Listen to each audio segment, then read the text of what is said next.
Sveikučiai, šalu kojas vonioj, remontuojatės namus patys, tai va, sugalvojau padaryti rubriką Pasidaryk pats. Tai va, čia pasakosi, kaip įsivedžiot šildomų grindų kabelį ir turėti šiltas grindis savo vonioj. Tai va, ko mums reikės? Tai mums reikės testerio, reikės termostato ir pačio kabelio. Žodžiu, pačio kabelio turim 20 metrų. Tai va, paaiškinsiu taip.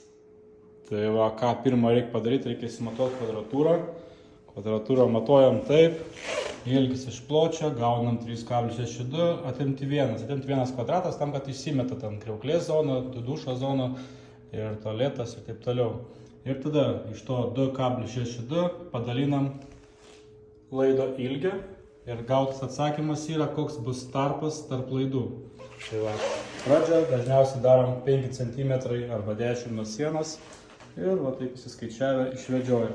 Aš naudoju lipnią juostą, tą, kur sandarina namus, tarkim, čia tą prieš vėjinį. O šiaip galite naudoti karštus klijais. Tai va. Tiesa, po viso to jums su testeriu reikia pasimatuoti. Kad patikrinti, ar išvedžiojot ir kabelis yra sveikas, turim pastatyti testerį ant šitos vietos ir patikrinti šitos du laidelis, mėlyna ir rūda.